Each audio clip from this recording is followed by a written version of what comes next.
Hello, LORCANA players. This is Kaizoku Dad. Welcome to my channel, and this is my first LORCANA deck profile video that I wanted to share with you all. Just so you guys can know me a little bit better. I am a new YouTube content creator. I started off with the One Piece trading card game. I still do that.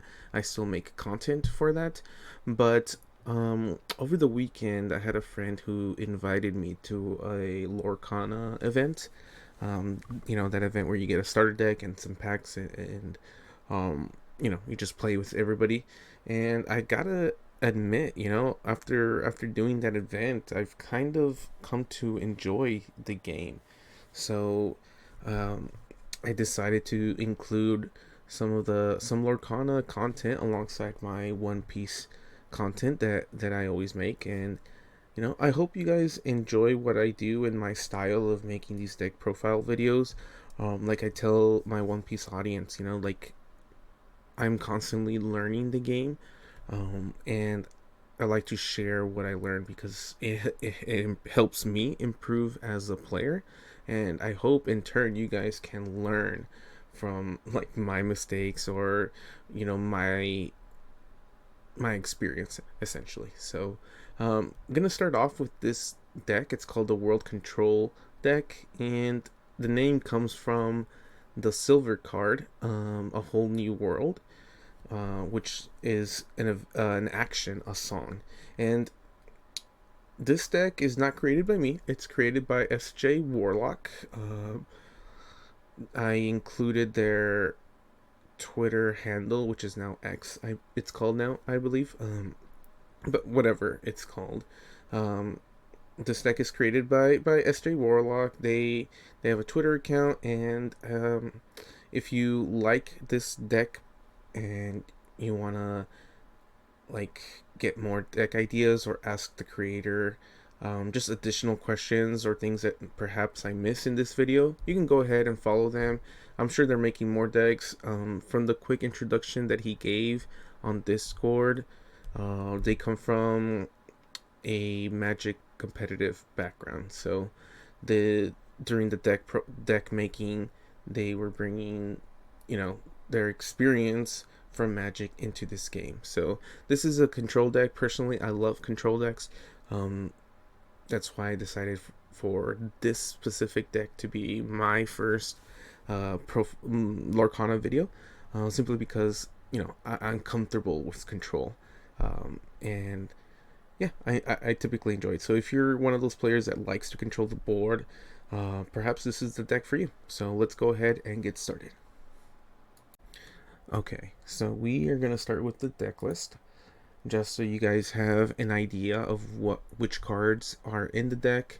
That way, it's helps you better understand, um, the mulligan, the the the the strategy, and pretty much how the deck plays and how it wins its matches. So, um, the key cards in this deck, obviously we touched on one, the Whole New World, which kind of lets you discard your hand, and both players actually discard their hand, and they all draw 7 cards. So it's like you're starting all over.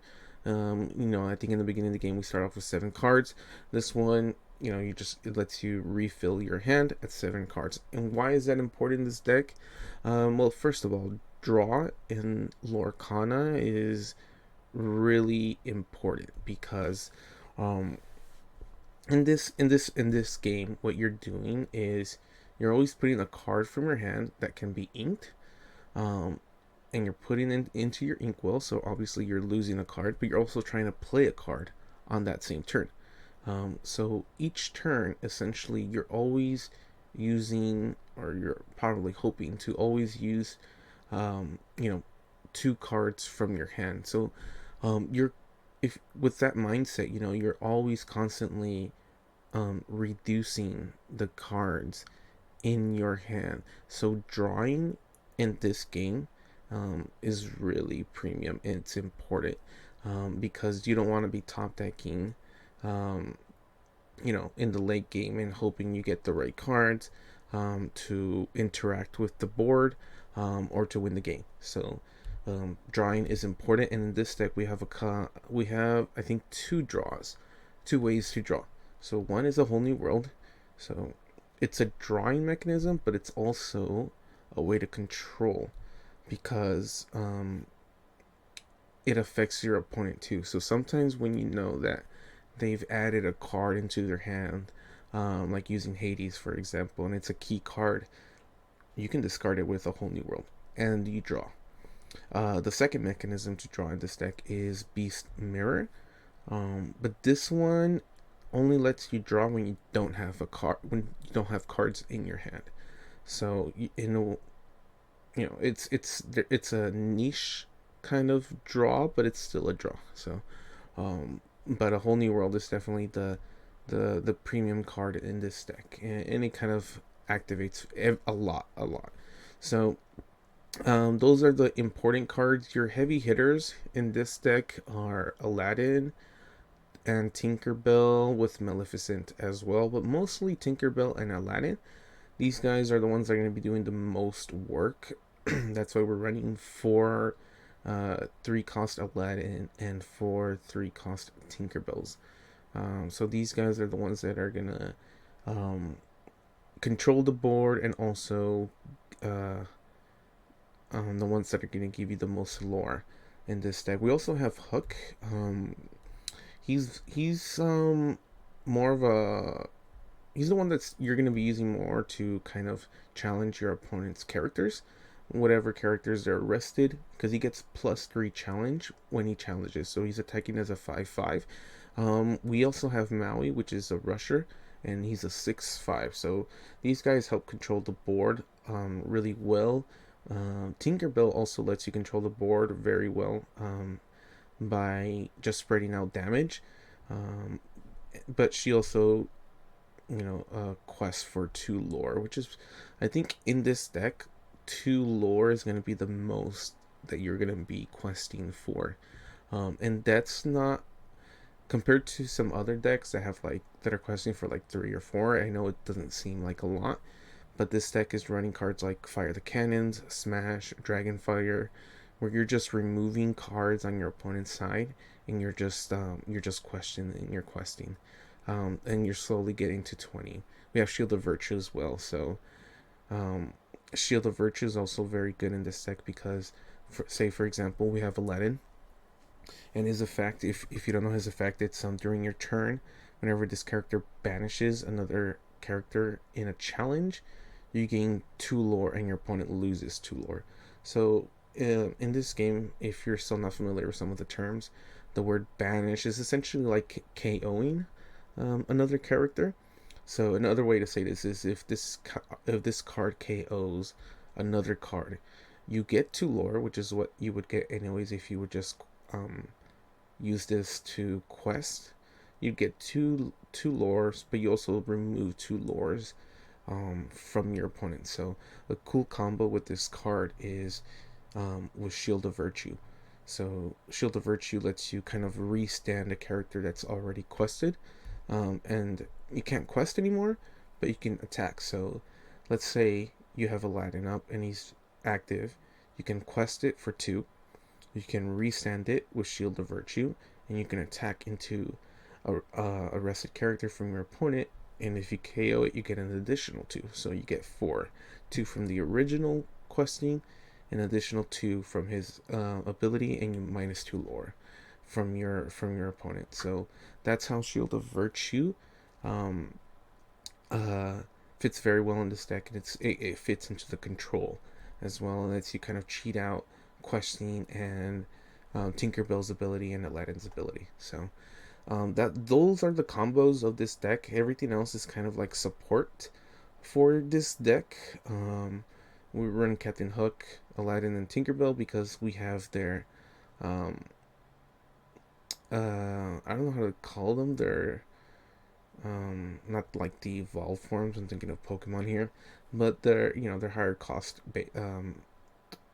cards where you can just play on them for cheaper than their original cost.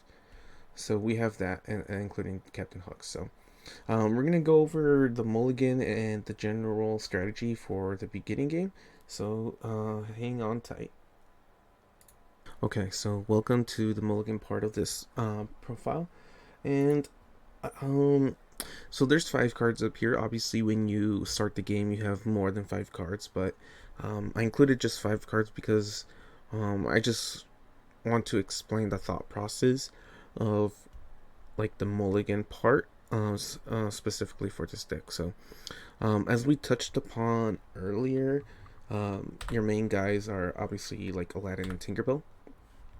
Um, so when you open up your hand, ideally you're gonna want to have either like Aladdin, the Aladdin duo, or the Tinkerbell duo.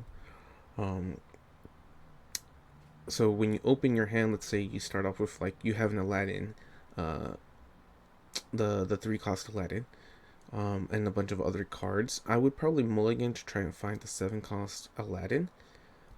Keep the Aladdin obviously and mulligan to try and find the 7 cost Aladdin. Just because you're you know completing being able to turn play Aladdin, the 7 cost Aladdin on turn 5, on 5 inkwell, sorry, is pretty big. And since you already started off with your original hand with the 3 ink Aladdin, mulligan to find the 7 cost is probably what I would do. A whole new world is also a very important card in this deck. So if you start off with a whole new world, I'd probably keep it in your hand. Same thing with Tinkerbell. So, like, let's say you didn't have any of the Aladdin cards, but you did have one of the 2 Tinkerbells. Then I'd probably mulligan to try and find the second piece of the Tinkerbells. Um, so same concept applies with either Aladdin or Tinkerbell. But generally speaking, what you want in this deck when you start off is enough ink to be able to play the Aladdin, but also having a turn 1 with Captain Hook or a Simba. That's kind of how you want to the cards that you want in your hand. So like Hook, Simba, your low cost cards like LeFou. Fire the Cannon is an okay card. You gotta keep in mind though that it doesn't. You can't ink this. So if you have this Fire the Cannon cards in your opening hand, but not enough cards to ink, I'd probably ditch this to find more cards to ink. So in the beginning, you kind of want to be inking your high cost cards. So like Maleficent. Sometimes maybe even like a 7 cost Aladdin if you have like the Tinkerbells.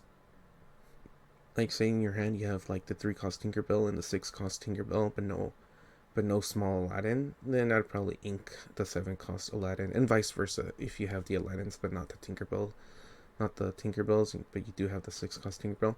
So generally speaking, you want to ink in the beginning of the game. You want to ink your high cost cards.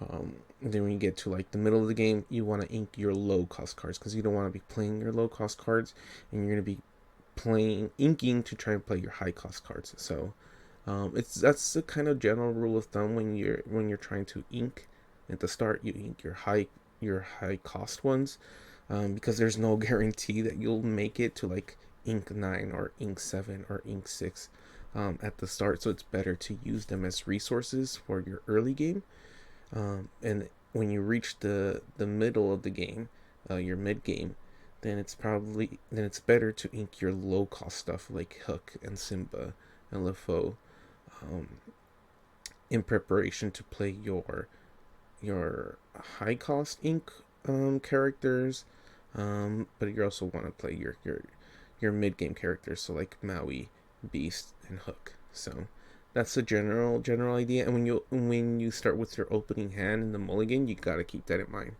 You gotta look at your hand and say, hey, okay, I have a Simba and I have a Hook and I have a Maleficent. Um, I'll probably keep the Hook and the Simba and the Maleficent. Try and find like an Aladdin or a Tinkerbell, to try and complete it. And then when the turn starts, I'll since I have like two one cost inks, I'll probably ink one, or link the Maleficent and play the one cost. Just that's kind of like the mindset that you want. Ink the high stuff first in the beginning, and in the middle, ink your low cost stuff. But yeah, that's the kind of mulligan guide that I think is appropriate for this deck. Try and like find the combination of Aladdins or Tinkerbells, and depending on your opening hand, you kind of mulligan for the other half.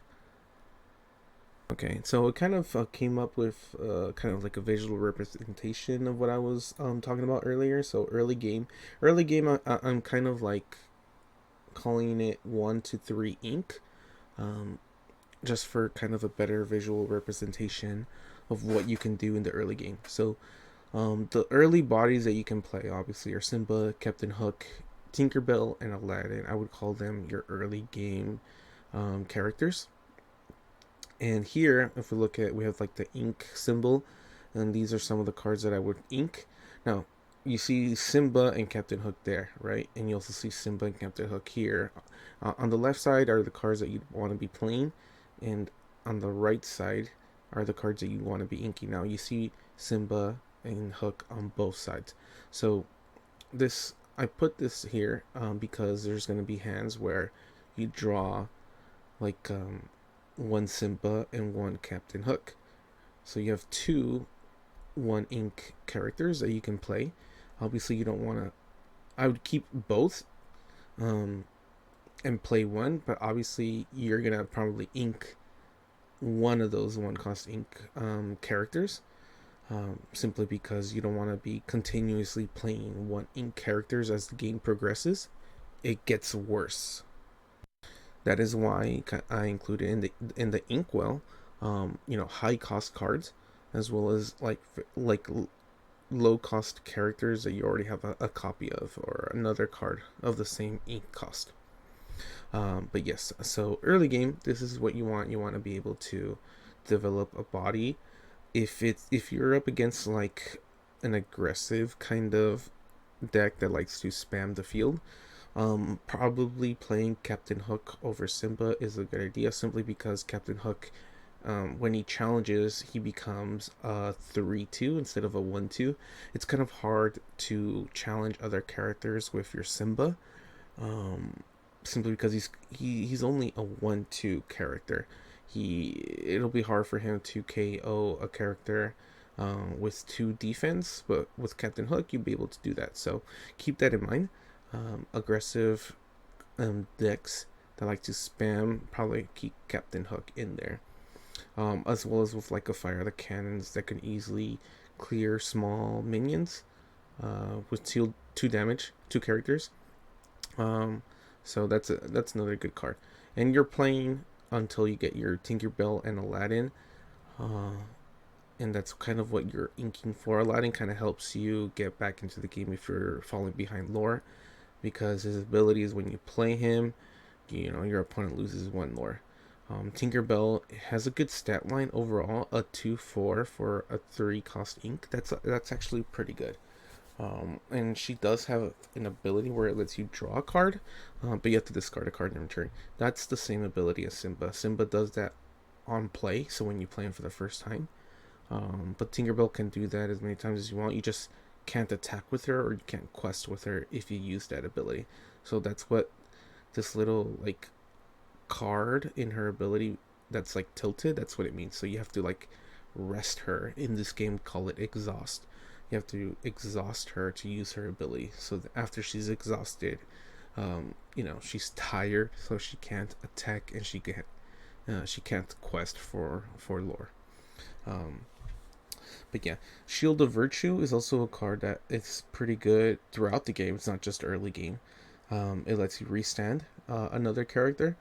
So this playing it early on kind of helps you set up the field for the rest of the game, essentially. So even if you feel like you're losing tempo by playing Shield of Virtue, in the later parts of the game, Shield of Virtue will just help you gain that tempo back. So it's a good card to play early on.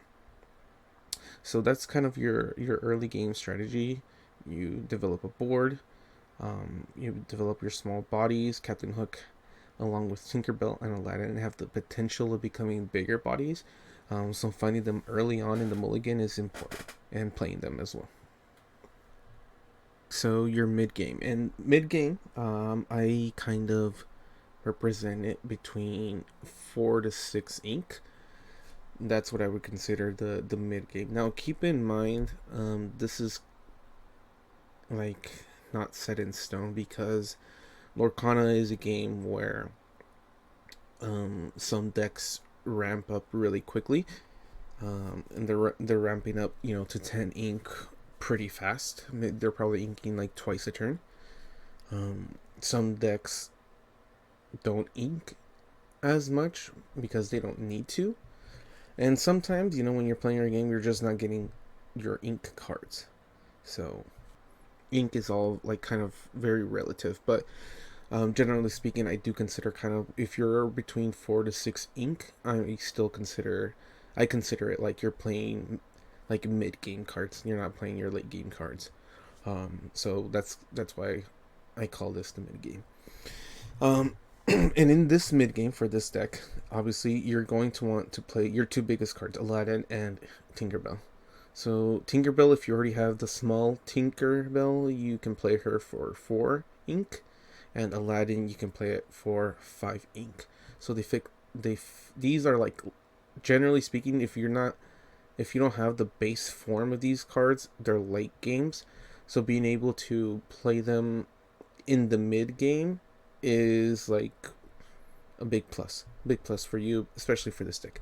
Um, Tinkerbell has the ability to, if you are facing a very aggro deck that's flooding the board, Tinkerbell does really good in kind of, when she comes out, she does like 1 damage to every character.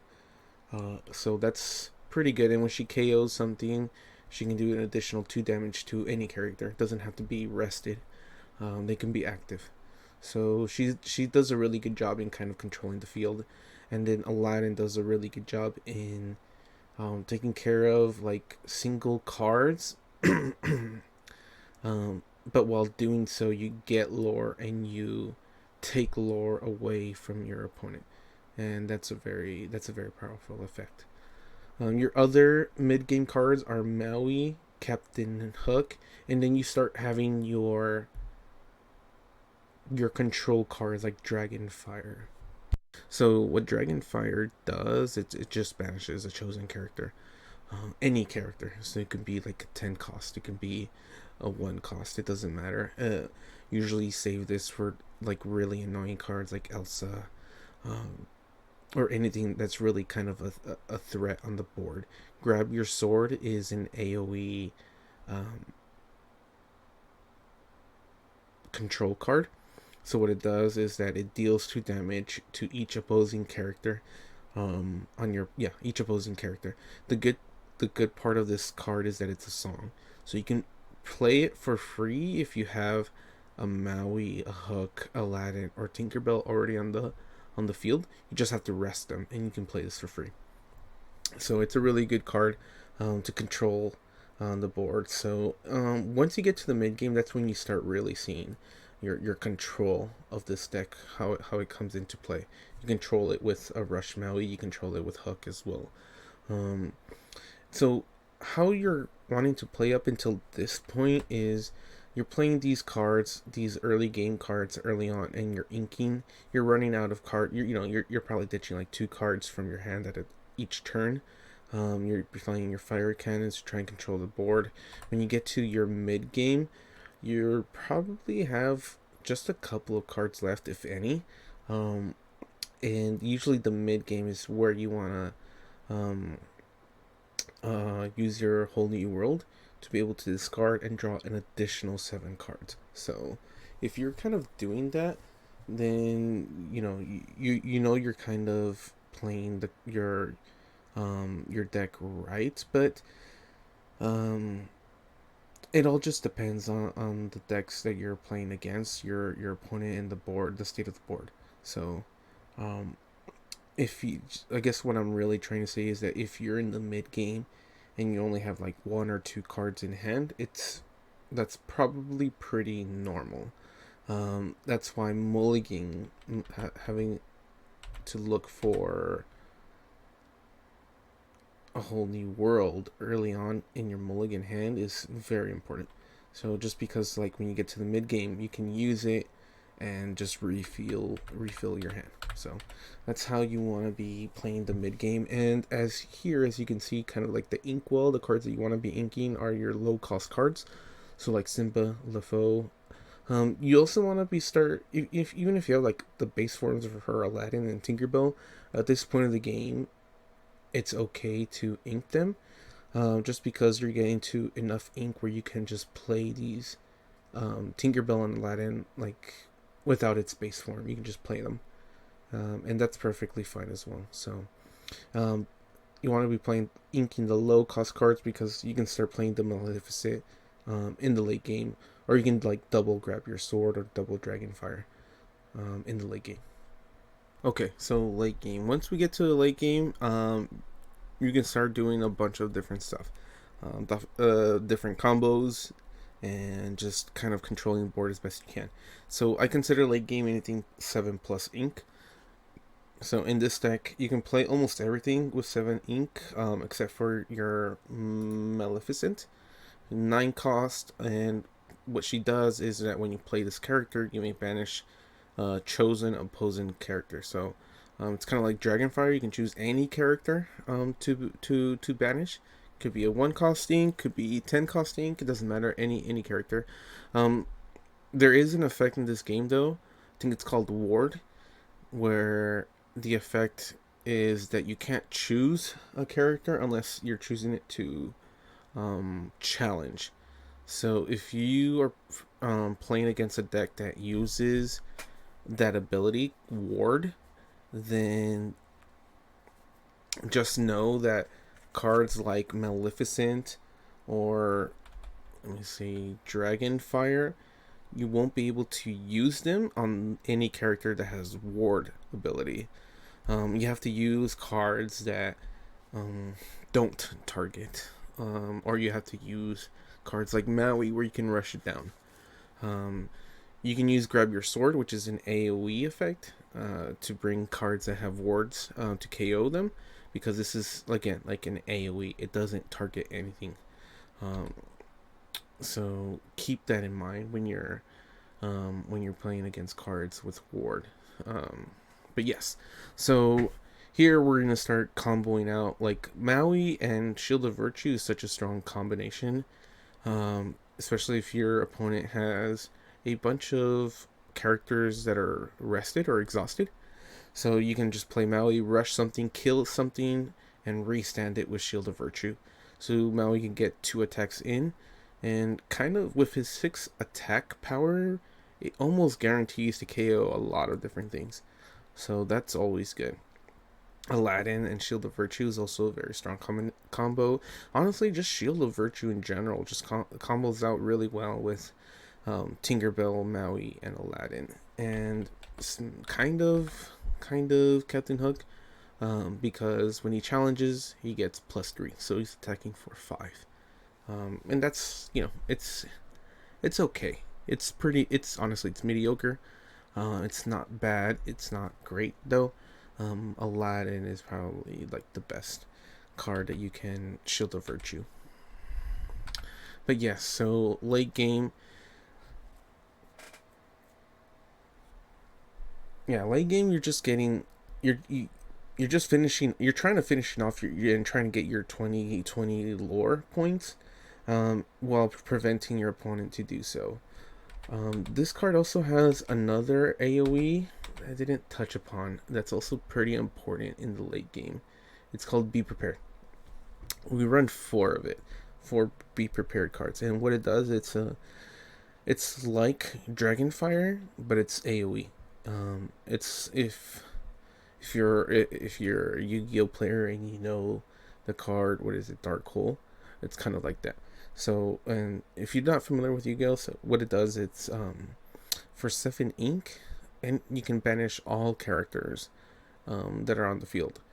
So that includes yours as well, not just your opponent. Um, and why is that good? Well, obviously, if your opponent has a bunch of cards and a bunch of characters and you don't, be prepared is really good. But sometimes, see, this game is a race to get to 20. Um, there's going to be times in the games where you have cards on the field and your opponent has cards on the field, and but your opponent is ahead in lore, and so you know that you can't win that race. So the only way sometimes the only way to kind of gain control back of the field and kind of stop your opponent from getting to 20 before you is using like be prepared, especially if they have multiple characters and you can't deal with all of them. The advantage of using be prepared on your turn while you have characters on the field is that you can quest your characters first and before using be prepared. So hopefully, like in the gameplay, I can show you situations where be prepared is really good, even if you have characters on the field, because it's kind of hard to explain it without a specific scenario in mind. So I'm kind of just talking in general here, but that's the whole point of the gameplay, because during the gameplay I like to narrate my games, kind of explain the thought process that's going on and why I am playing how I'm playing. So I highly suggest sticking around for the gameplay. And I think that's a good transitioning point to go now, since we've talked about the decks, how we want to mulligan, especially Tinkerbell and Aladdin. But you also want to keep some bodies, early game bodies and mid game bodies, to be able to make it to the late game. And we talked a little bit about how the strategy for inking in the early game, in the mid game, which cards you want to be playing, and same thing for mid and late game. So, I think that kind of covers the general idea of this deck. I know LORCANA is still a really new card game, and so learning the rules is just by reading the cards is very difficult for some people. So I hope the gameplay helps you in kind of seeing the game play out and the cards play out as well. So stick around.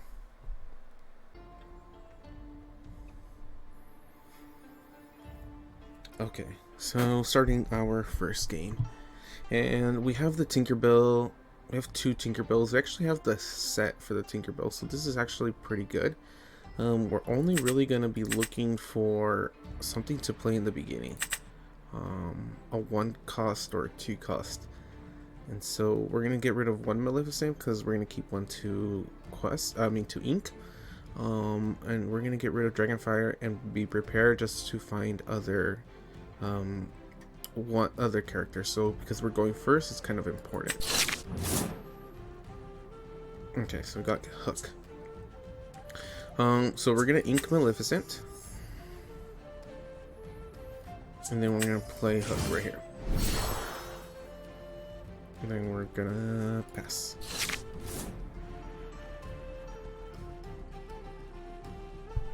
Okay, so it's kind of hard.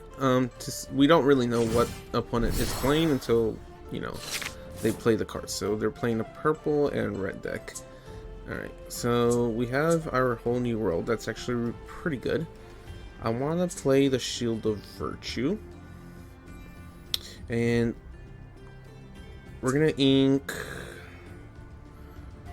I'm probably gonna ink 1 Tinkerbell though, to be honest, because we already have 1 in our hand. We don't need another one.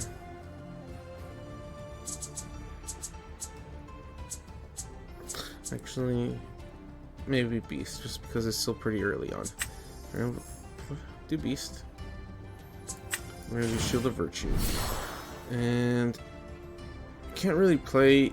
See, some item cards, they have we're gonna quest before our turn ends. So some item cards have cost. So for cost, For a lot of items, it's just to exhaust it. But Shield of Virtue has two costs. It's to exhaust it, and you also need to rest 3 of your ink. So like when you exhaust your ink, it means you can't use it. Okay, so he's using this. He's questing.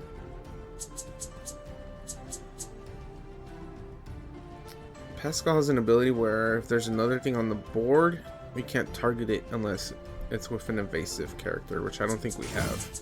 But it's okay. We have Tinkerbell. Alright, so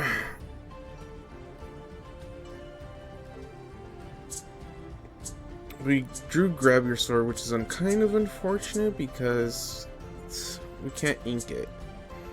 And we can only ink 1 Tinkerbell, which isn't a problem, but next turn we need something else to ink so that we can play this Tinkerbell on turn 4. So we're going to ink this. And then we're going to play Tinkerbell. So this is kind of where you have to look at the board state, because if we quest with Captain Hook, he's kind of vulnerable to Dr. Facilier. I'm not sure if I'm pronouncing that right, but what he does is generally he's at 0 attack, but when he challenges, he gets 2 attack, and that's enough to KO him. So we're gonna leave this up because we don't want him to get KO'd, and just questing for 1 lore is not like the biggest thing, so we'll see. Okay, quest with that.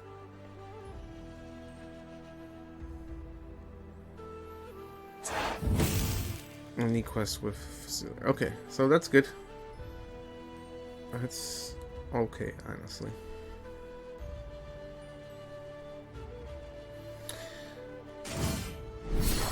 Okay. And he has Shield of Virtue as well. Okay, that's good that we got this. So now we can play Tinkerbell on turn, on 4. So we're gonna ink this Tinkerbell. Now we can like evolve. I don't know what the actual term is. I'm just gonna call it evolve. We're gonna play for 4.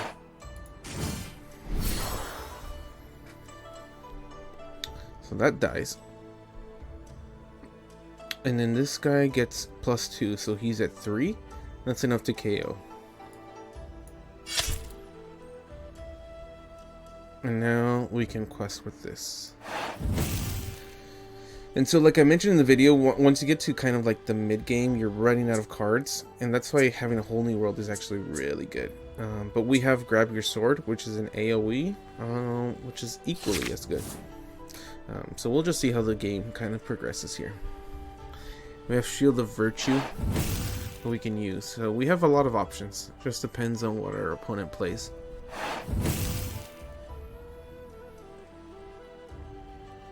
So he's searching for something.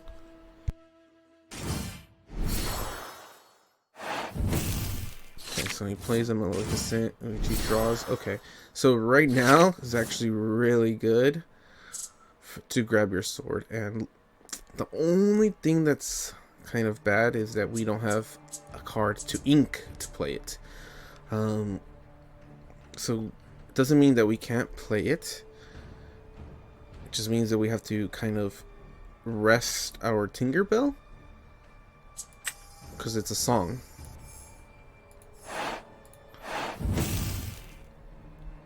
So we do that. Oh, we can actually... Yeah, we can actually play this, but...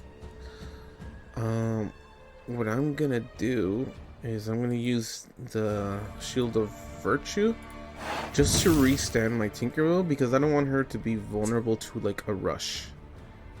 I think that's good. Next turn I might whole new world, or I'm just gonna evolve Hook as well. So we can maybe do both, just because this is a song too, I believe.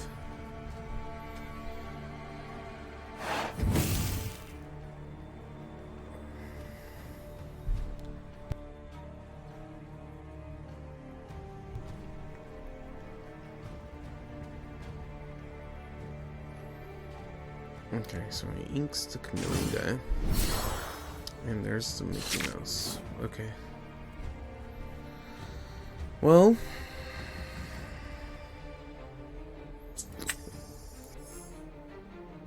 we're gonna ink.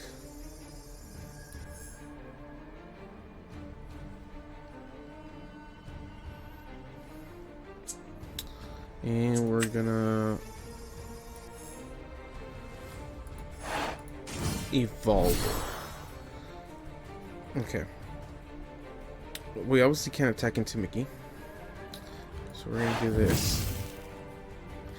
We don't have enough to use Shield of Virtue. And I don't think we want to use a whole new world just yet. Because we have control of the board. The opponent has one card in hand. So do we. I'm not sure how much value. Like, if we use this, we get 7 cards, but so does the opponent. And I think it's pretty critical right now. It can go either way because we have control of the board, but like not by a lot. And I'm not gonna use Captain Hook. I'm just gonna leave him up,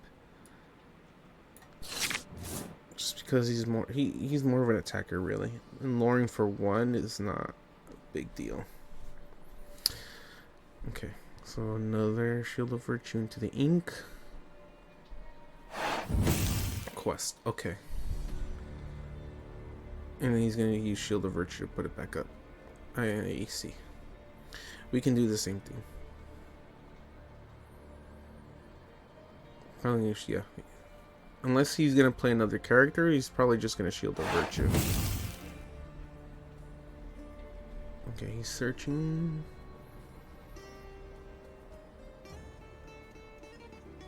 Yeah, Cauldron just lets you look at the top 2 cards and put 1 on the top of the deck. Yeah. Okay. We can do the same thing as he is.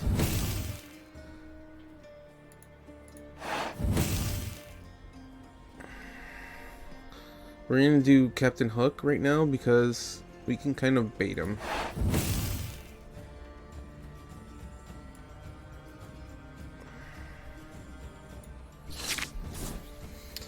We kind of want him to attack into Captain Hook so we can just finish it, but right now if it's a race, we're winning the race, I believe. Because the only quest for 2, Tinkerbell quest for 2. We're questing for 1 more. We're just falling behind on the ink, so we're not getting our inks.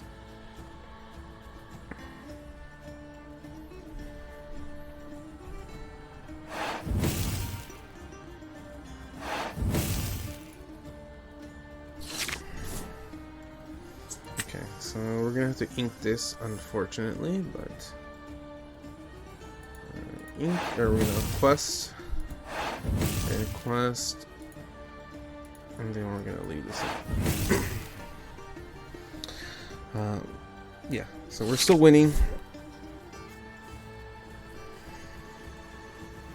Just see what he does. So like I mentioned before, like this game is like a race to 20 points, essentially.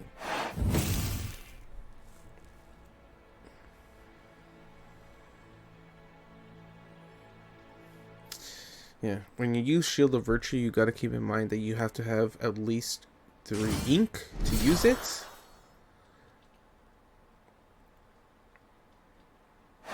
Otherwise, you can't meet the cost and it won't. Okay. So this is actually a good card. We can get rid of 1 of these. And maybe we do Pongo, but because we can't kill Pongo otherwise. But Mickey has an ability that's kind of annoying. Pays 1 less for brooms, and then when one of the broom characters is banished, you may return that card to your hand. So let me banish this. No, we don't have enough for Shield of Virtue, but it's okay. We're still winning the race. And if he attacks into us, that's fine too. That means he's not questing. Okay.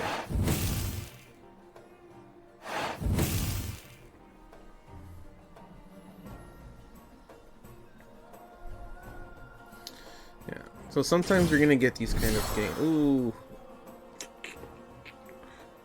That's not good. It's gonna rush into maybe Tinkerbell. Or not. Hook.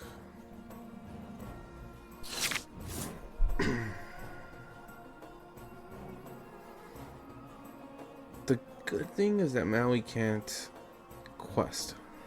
So we're still in an okay position. As long as we keep our Tinkerbell alive. Not sure why he went after Hook though. I think that was a mistake.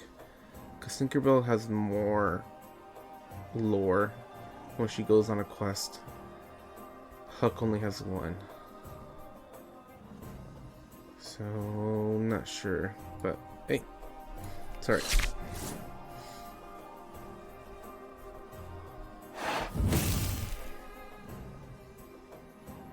Two more turns. And I think that's... yeah, 2 more turns and we win.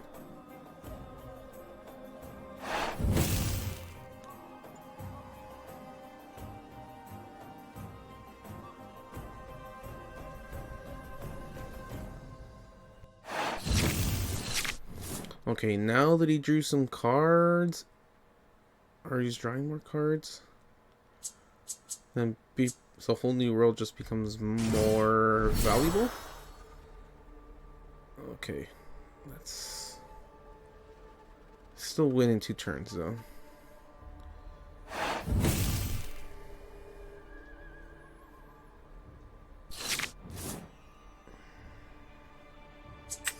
I'm gonna ink this. So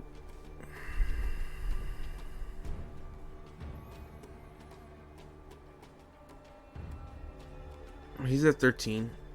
And then he can do 3, he can do 2, 3. He would be at 16. Yeah. Actually, if you hover, it shows it here. He's getting 3 a turn. But if he does Aladdin, he'd get an extra. So he'd be doing 4. He'd be at 17, but I'd be at 18, 1 away. So we're gonna do this. We kind of have to risk it here.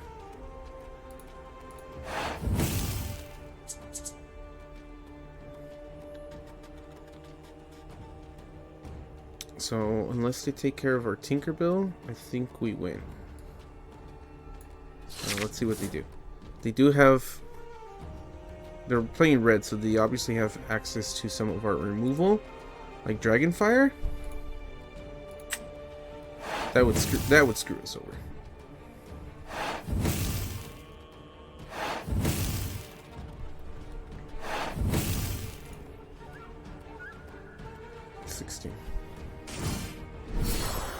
Okay.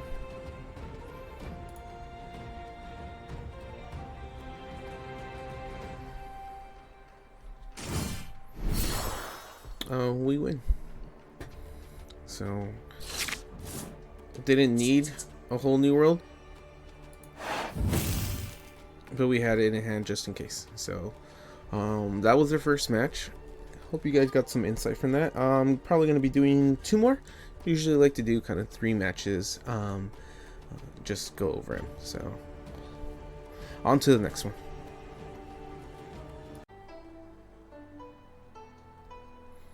All right, second match. We got a early body going first, so that's important. And we have 2 Tinkerbells, a Whole New World. We have LeFou. So generally speaking, this isn't a bad hand. It's actually pretty good. We just need to get 1 Tinkerbell. So we're gonna be inking this. We're going first so we don't draw. So finding a Tinkerbell is pretty vital. So we're gonna do it like this. Not that good, but it's okay. We still got our Turn 1 play. We get to draw and discard. Okay, so we don't need 2 of these, unfortunately, but... Alright, we're gonna pass.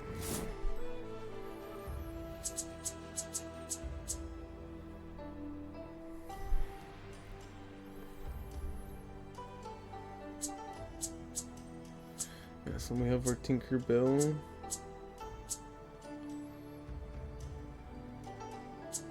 So we need the 3-cost one.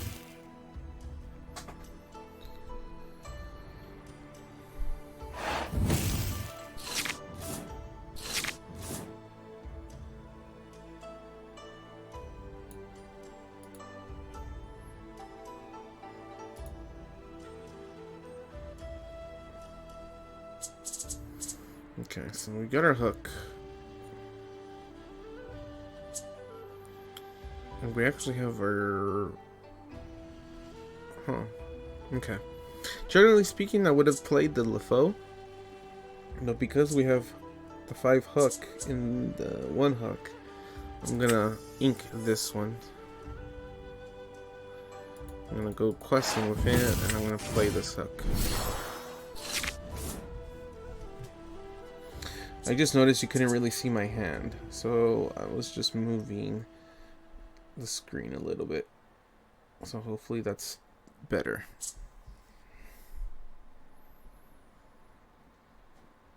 Okay.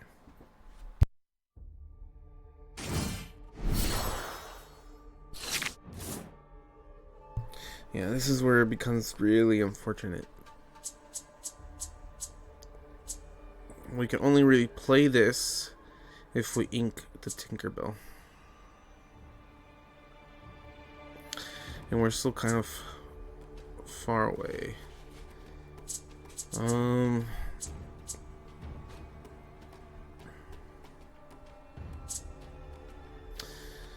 think we have no other choice, actually. We're gonna ink that. We're gonna play the hook.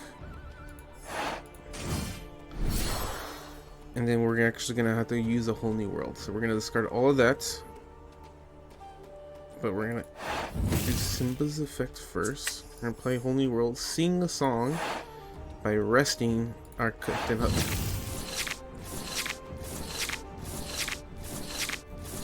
Just because our hand was actually really bad.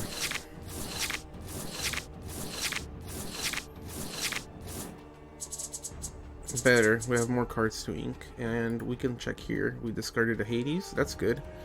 Let It Go, that's good. Mickey Mouse, okay. We got some pretty good cards out of their hands. So now it's their turn.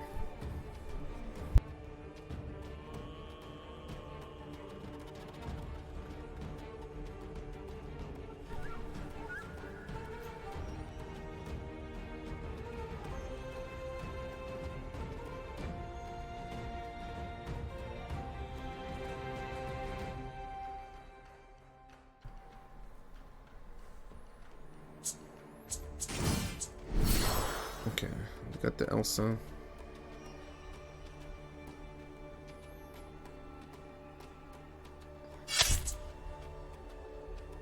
And we got rid of the grandma. But they get more ink. So this is actually really good. So we're gonna ink our low-cost Simba. I'm gonna play our Aladdin. Now, we're resting Simba, but we're gonna leave this up. Yeah, we're gonna leave this up. They might have enough ink to play the other Elsa, so we're gonna leave this up just in case. But they could still rest it anyways if they do play that Elsa. But if they don't have it, then leaving it up is a good idea. So just in case Elsa does rest, we can kill it.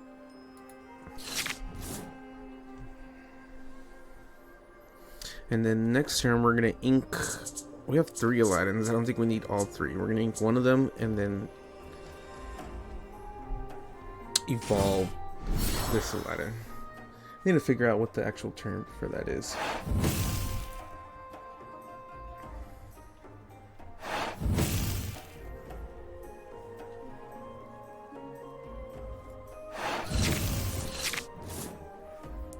Okay, so she's rested, and actually, we're gonna Aladdin, or since we're gonna play this Aladdin anyways, we're gonna kill that with Aladdin.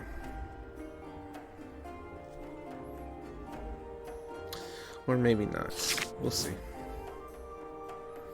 So we're gonna do this.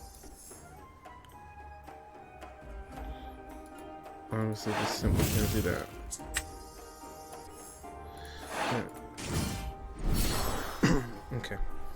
So,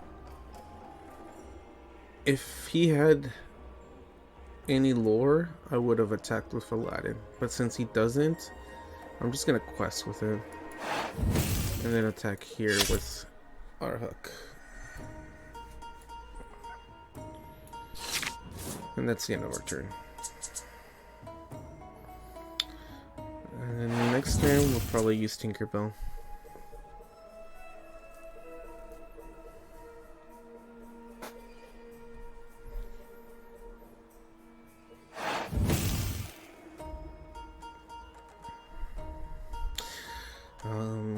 One of the good, like, personally, I like purple. Because they have a lot of drawing power. So that's one of the characteristics of this color. It's a lot of drawing, and that's pretty good. Okay. This character is banished in a challenge. You may return this card to your hand. 5/5. Interesting.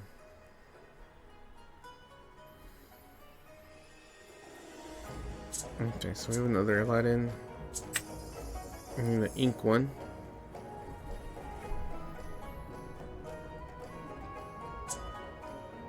We're gonna play our Tinkerbell.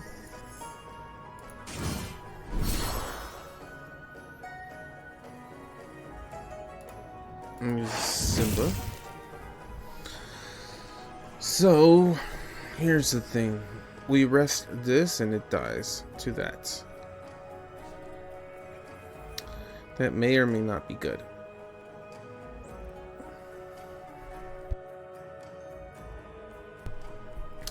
It's kind of bad because he'll just go back into the hand. And that's annoying.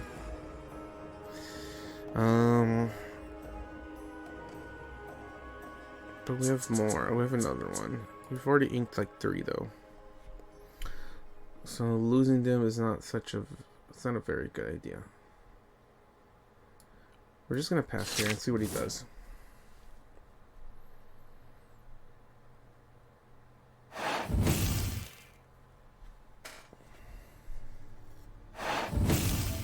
You can just Elsa anyways. But that's fine.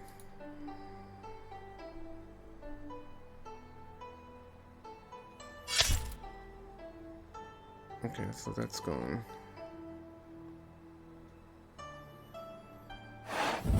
Let it go. Yeah, he's gonna let go something. Probably Aladdin?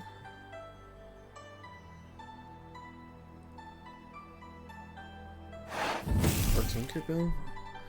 Oh, Hook. Interesting.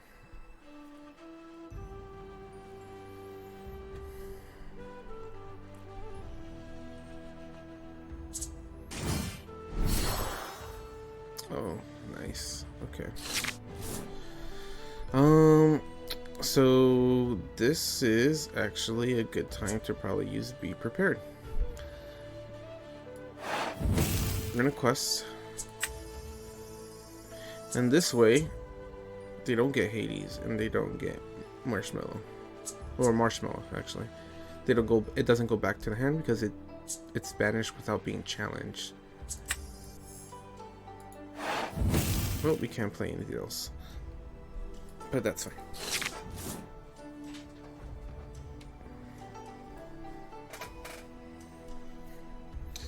So we'll see what he does.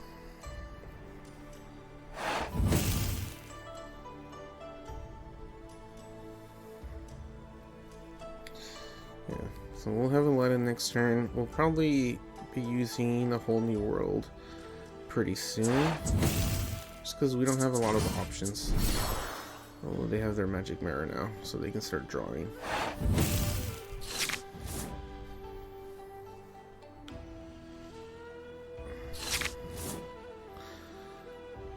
We can just play both Aladdins.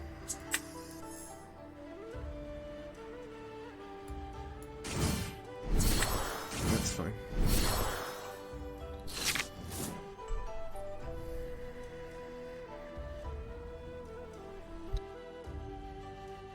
Yeah, it's better to have two than just like evolve it. And what we're questing for 3. With another Hades. That's unfortunate.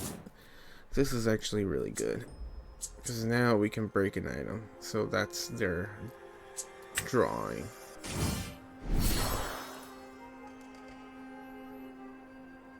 And we're gonna quest. And we're gonna hold off on the whole new world right now.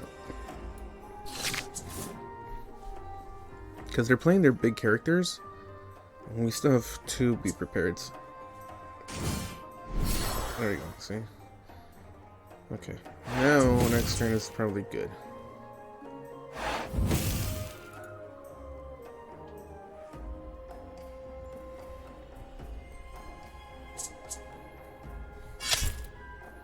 Chose to attack. That's fine. Wow, we have 3 be prepared. Okay. That's probably if it's gonna be like a weak point of this deck, it's probably this right here.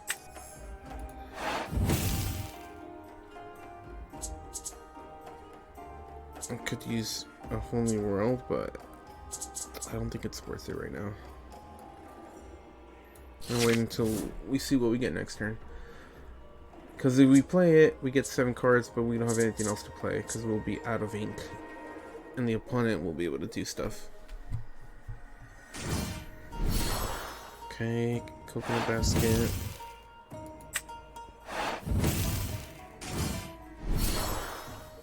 Okay. So he draws. No character, so we're gonna do this. And we're gonna pass.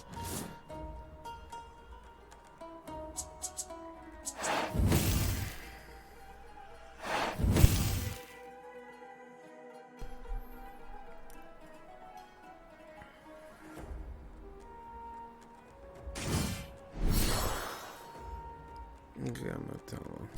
Alright. Well, we got something.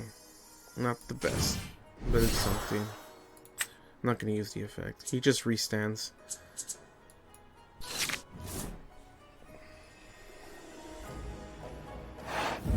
Good thing is that we're ahead by 10. But we need to be... Oh, this one's definitely gonna leave. There's another drawing card.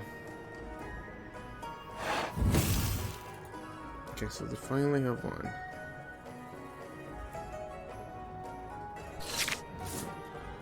Alright, so we're gonna quest with it first.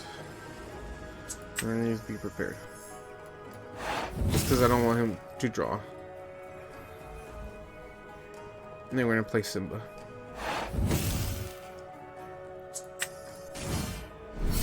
And then we're gonna select.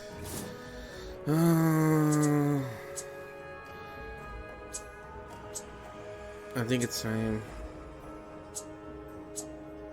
I'm gonna do this. And then I'm gonna play this. And we're gonna whole new world next turn.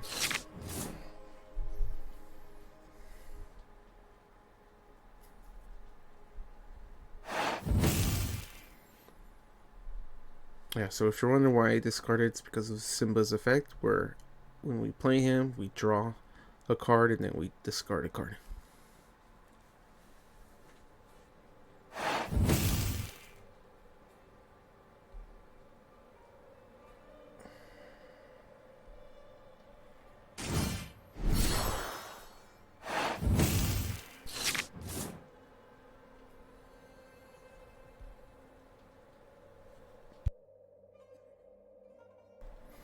Only okay. There you go.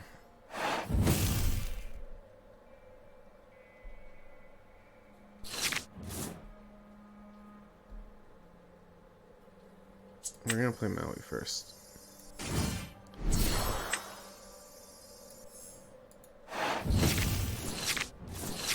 Okay.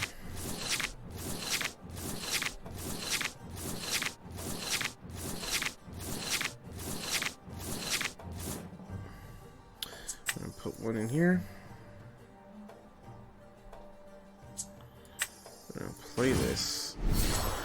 I'm gonna play this. Okay. So we gave them a lot of cards, which is bad. But we're ahead in life, which is good.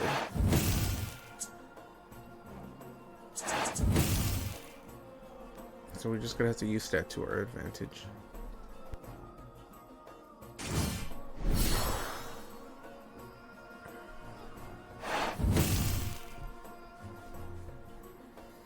Good thing they didn't pick Tinkerbell. And we can restand them. Ooh. Okay, well, that's why they didn't pick them.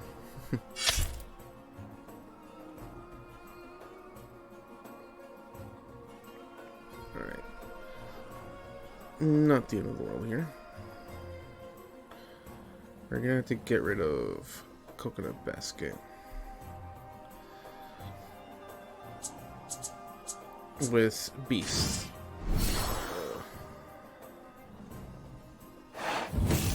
Yeah, that's why. Oh well. It doesn't matter, we can still kill it with Shield of Virtue.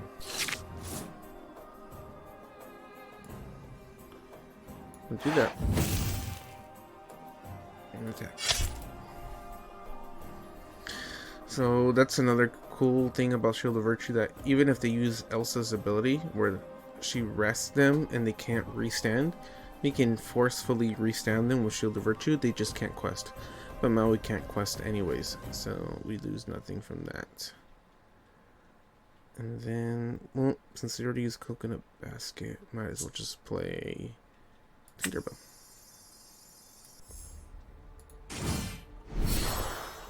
And get rid of this Maleficent. And then we're gonna ink. And then we're gonna play Beast. And we're gonna get rid of the Cauldron. And so we're playing cards because we have Beast Mirror, so even if we use all the cards in our hand, we can draw.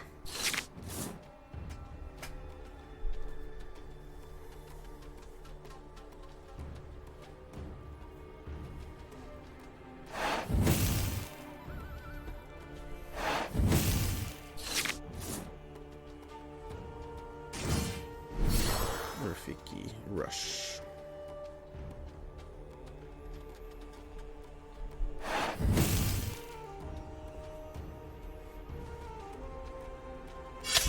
Okay. Rafiki dies.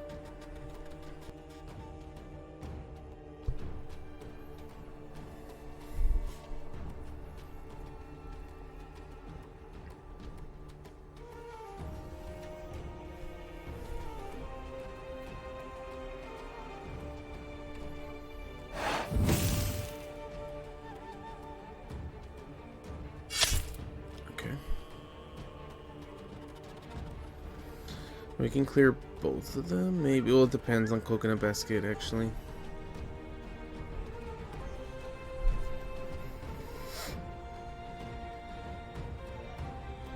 No, we can clear both.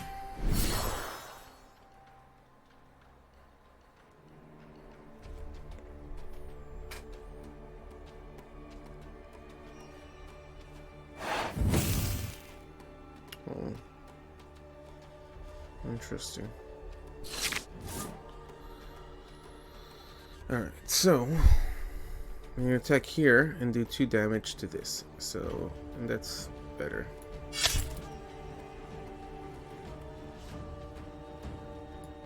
With Tinkerbell's ability, and we get rid of 2. We're gonna restand it because we don't want to lose it. We're gonna play Beast. Get rid of the coconut. And we're gonna play the hook. I'm gonna pass. Okay. So this is one of those long games, or we're not questing, because the board is can go either way, really.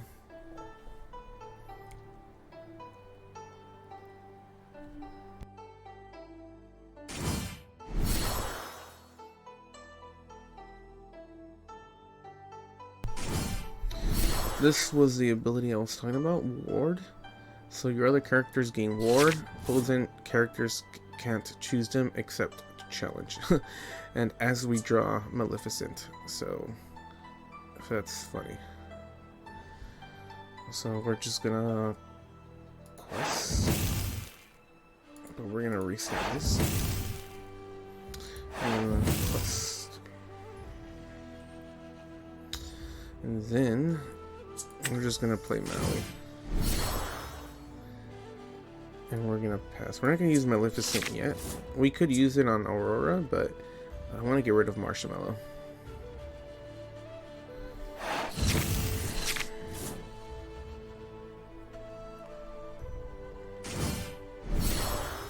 Okay, Rafiki.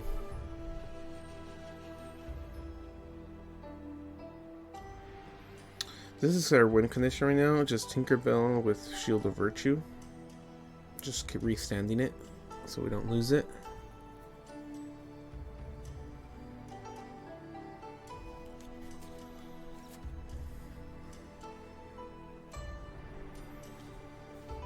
They're still at 1.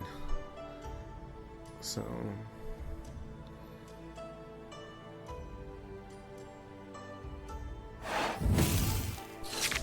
okay. That one is expected. It attacks into it. Okay.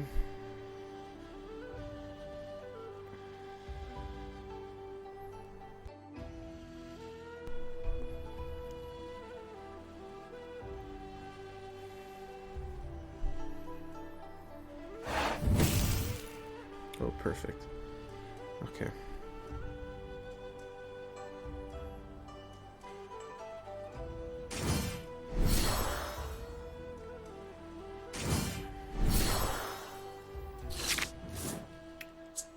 This one is interesting. First, we're gonna kill this right there. We're gonna go questing.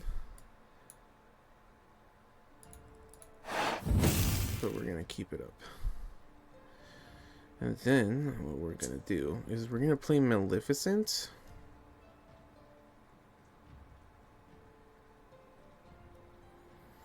So we can kill this with Hook. And it still survives. And we're gonna get rid of that Marshmallow. See, it could be Marshmallow or it could be Elsa. Because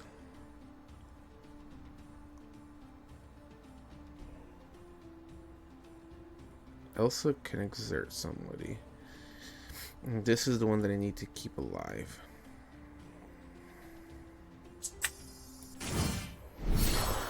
And do her. Now, next turn I should win. If everything goes well.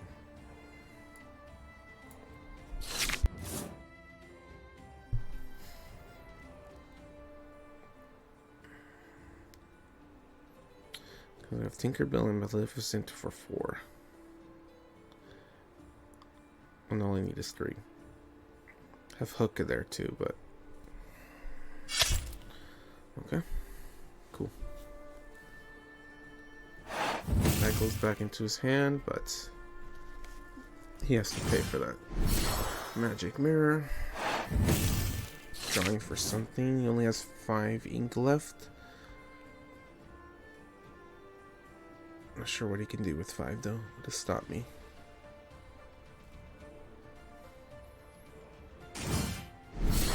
Just draw more. I think this is our game.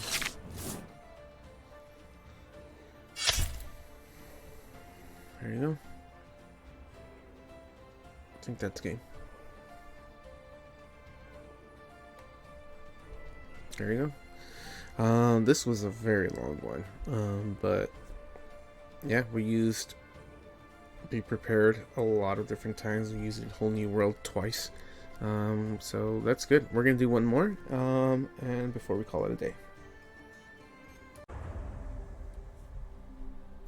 This is our first time going second, so very interesting. We're gonna get rid of these for sure. We don't have any of the Aladdins, so we're gonna, yeah, I think we're gonna do it like this.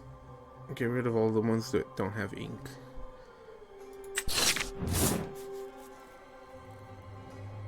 Okay.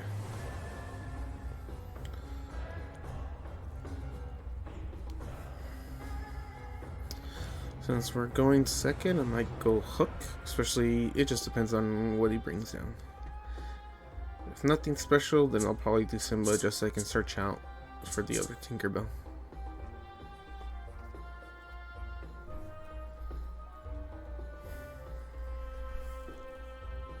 Okay, it's blue again. Blue with what? Okay.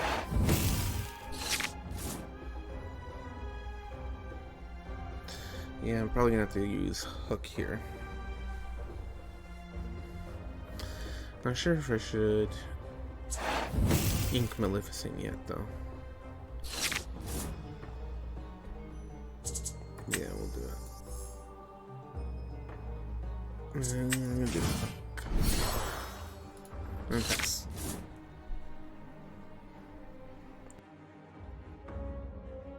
Yeah, we did Hook just because it helps us fight for board much better than Simba.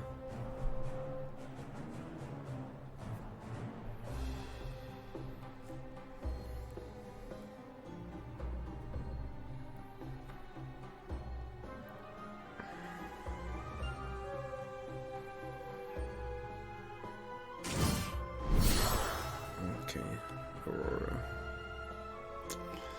That one's for 2 though. Might just save Captain Hook for her. Okay. And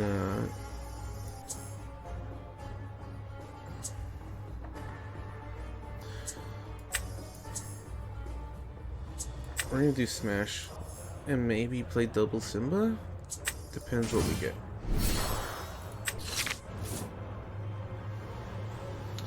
Actually, we're gonna play double Hook. We're gonna discard the other Simba. And we're gonna play this Hook. Okay.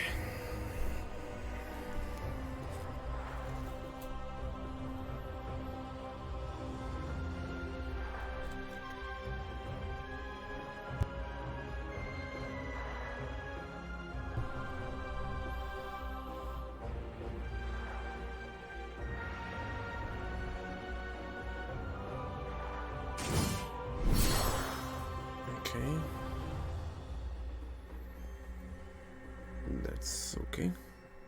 We can still kill her. We're gonna have to kill both of our hooks.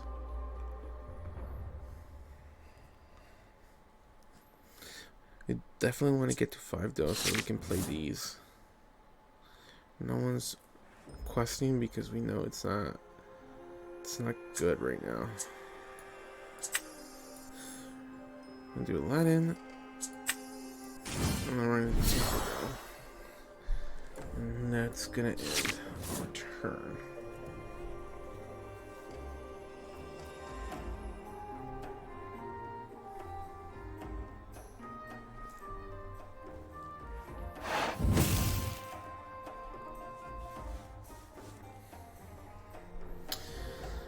So that blue card that they keep using, the last game it was used a lot. I think, let's see. Let's look at the top 2 cards and put one into your hand and the other to the bottom. So it's like it's a searcher. Okay, cannon. There goes one of our hooks. There goes both of our hooks. That's not good.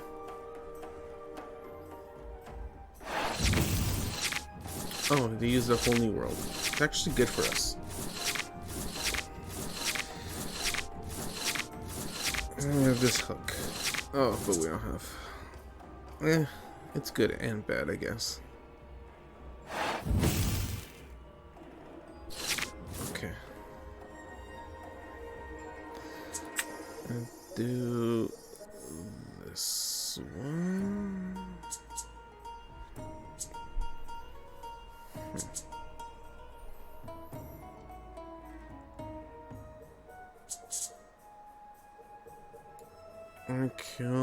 We can't kill this Aurora yet, unfortunately. We're gonna do this like this. Quest. Now the question is,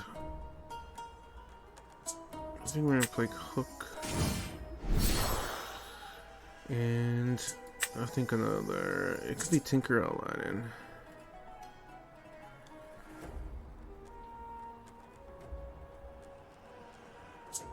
We're gonna lose our Tinkerbell probably, so there's another one.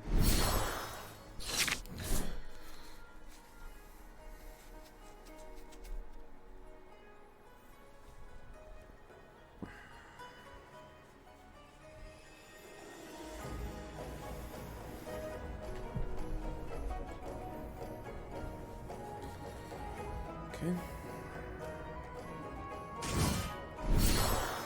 There's Aurora. And 3, okay.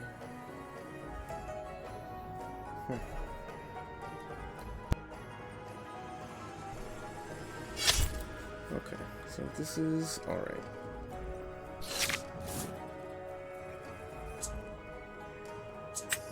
Ink the Simba. We're gonna play Hook. Play it for 3. And attack it. Get rid of it. I'm gonna play this. I think we ink, right? Or I mean we quest. Yeah, we should probably quest. Oh, we drew. I was not hoping to do that.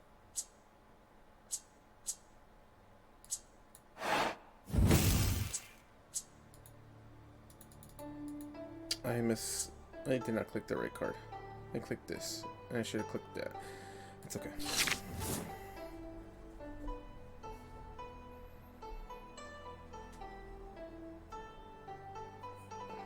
At least we got the Tinkerbell.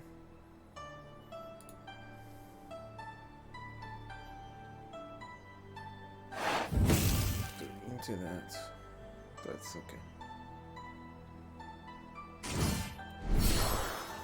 Another one. Should we rest this? That'd be really good for us. Yes. Okay, we're gonna ink the Aladdin. I'm gonna play the Tinkerbell.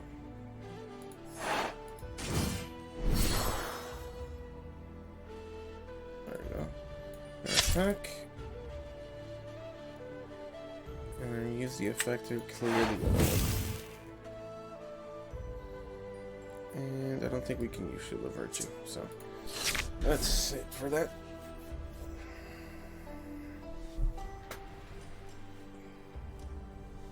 So we have to keep our Tinkerbell alive. We're behind on lore, but we'll catch up with Tinkerbell. Yeah, we gotta keep it alive.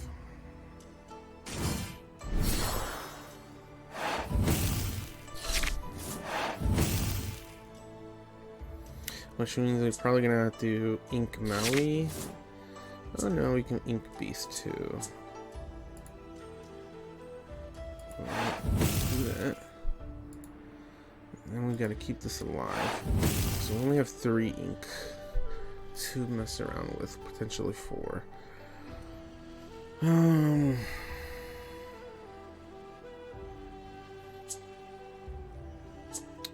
Maui's good to control the board, but we have Dragonfire already anyways. This one, Beast is good in case they have the Beast Mirror. We can destroy, I think I think being prepared for like an item is better than Maui at this point.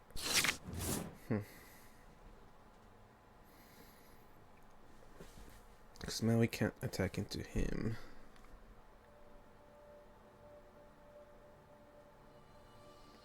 What we can is just gets evasive during the opponent's turn. Okay.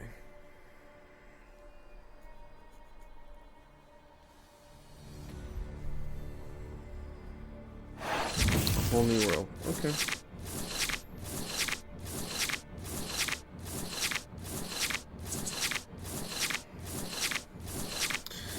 It helps us both out, I guess.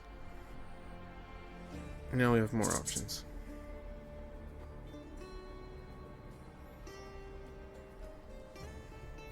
But so does our opponent.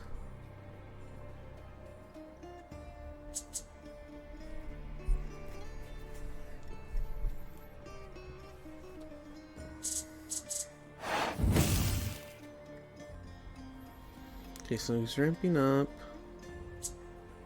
We're definitely playing Aladdin next turn.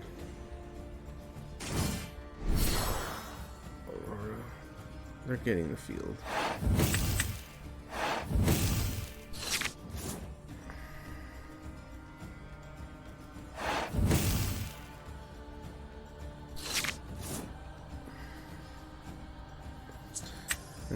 Ink this.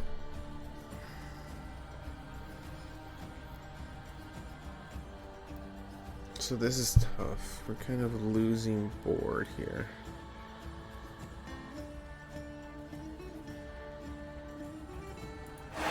We need to keep inking. And then that gives us 5. We're gonna have to do this.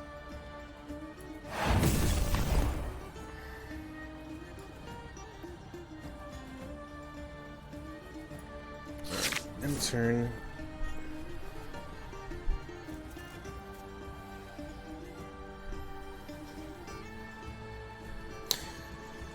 Next turn, what I can do is I can attack into Simba, kill him, do 2 damage here, and then to grab your sword for more damage. For AoE damage. Oh, never mind. That ruins that.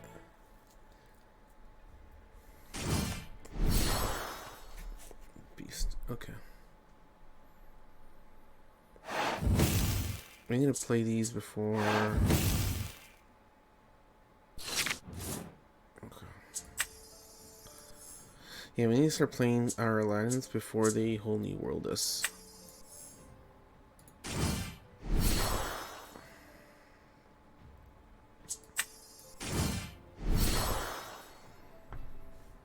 I'm doing that. Okay.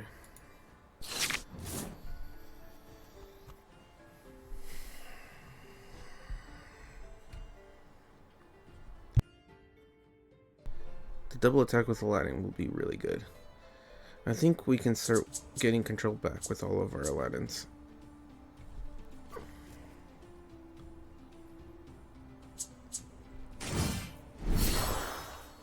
+1, okay.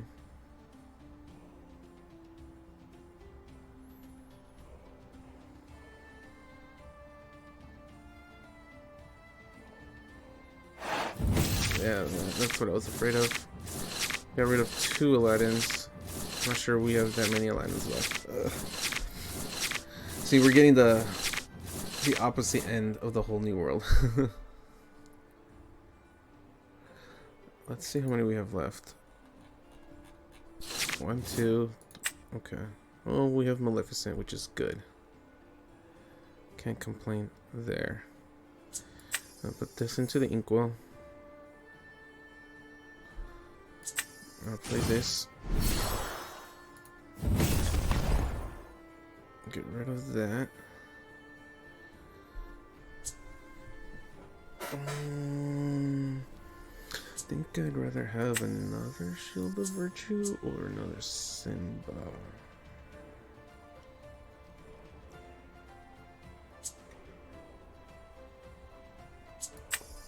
How many cards do I have left? 20. We gotta search out for more bigger cards. That one's okay. We can get rid of fire cannons. And then we're gonna pass here.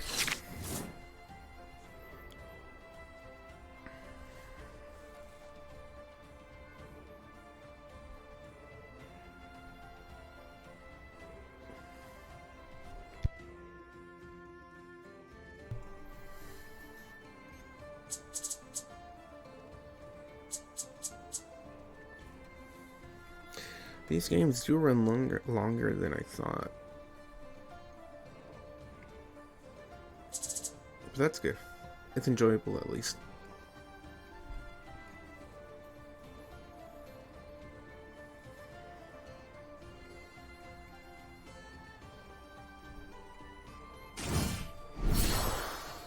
Hades.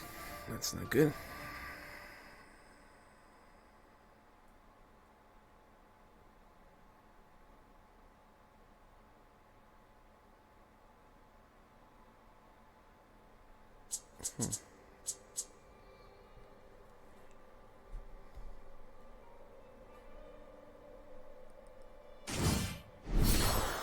And that is not good. Okay.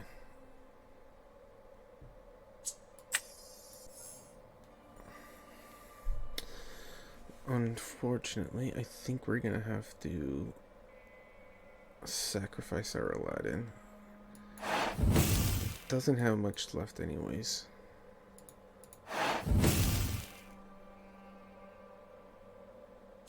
We use 7, we have enough for this. We have to use this because Belle is gonna be questing for 5. They're questing for 10 next turn, and they're gonna be really close to winning. So we cannot have that. So this is one of those situations where even though you have a board, you want to be prepared because they're questing for 10, we're questing for 3. We can't let that happen.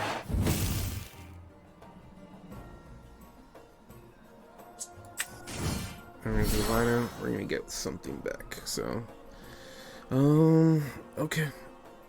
We're gonna play Shield of Virtue.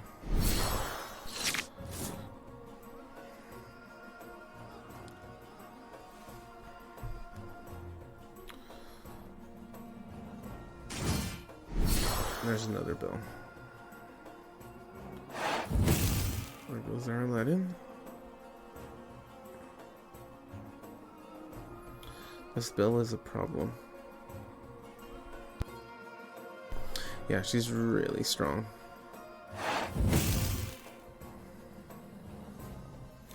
So, but I think we still have some Maleficents left.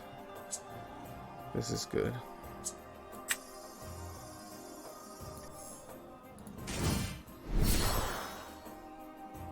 Put 1 damage there.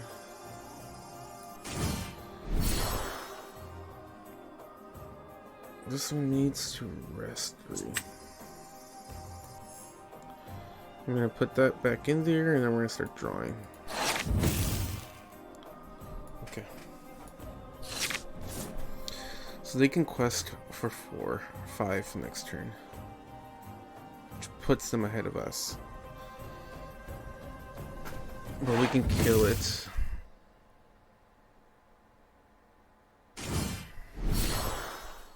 Just 1.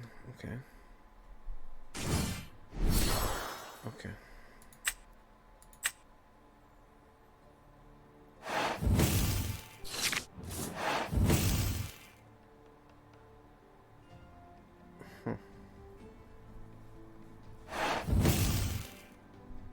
Alright, that needs to die. That's a good draw. Okay. We can quest.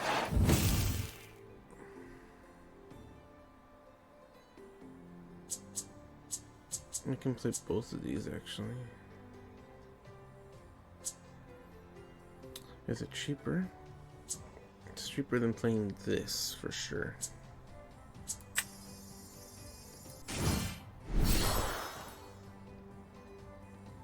I'm gonna do it. We're gonna attack into her and get her effect. We still get the effect even when it dies, so that's really convenient. And then we can control the board with Maleficent. Get rid of Tinkerbell. So now we're questing for 3 a turn. So if we had one more, we could have used Beast's Mirror, but sorry.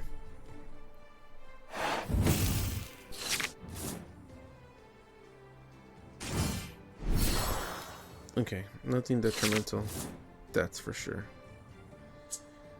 I'm gonna use this. First we're gonna quest. We're gonna restand. And then we're gonna draw. Another draw.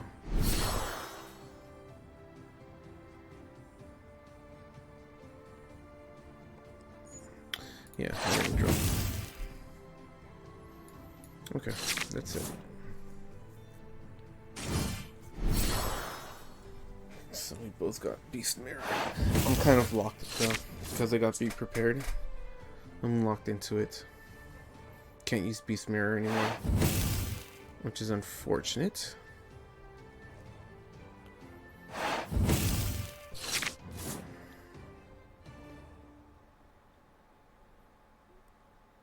Well, let's see. Okay. Very, very unfortunate.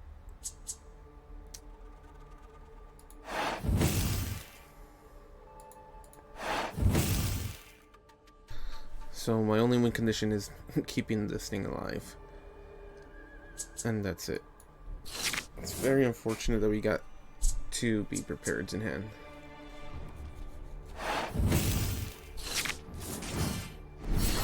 Now he's got 3 Beast Mirrors. That's something, alright.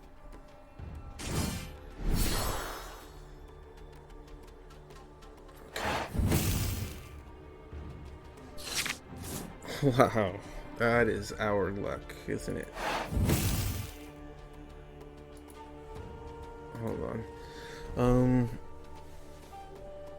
They're questing for 4. They're gonna catch up, and I don't think it's good.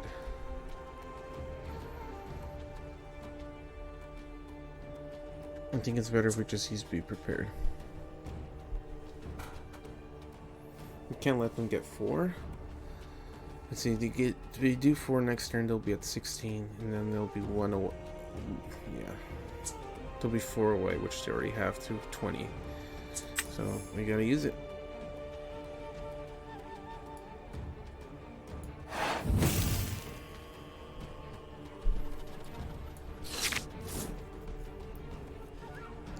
It's unfortunate that all 3 came back to back. And they can just keep drawing. So that's, if we lose, it's because of this. Oh wow, they gave up. Okay. Well, I'm not sure why they gave up. Maybe, I mean, we could have handled that. But yeah, I mean, those are the game. That's the deck. If you enjoyed this deck, I suggest, you know, right now prices are really high. It's probably better to just buy things like individually than trying to open packs. But that's just me. I get it. I love opening packs too, so probably won't even take my own advice.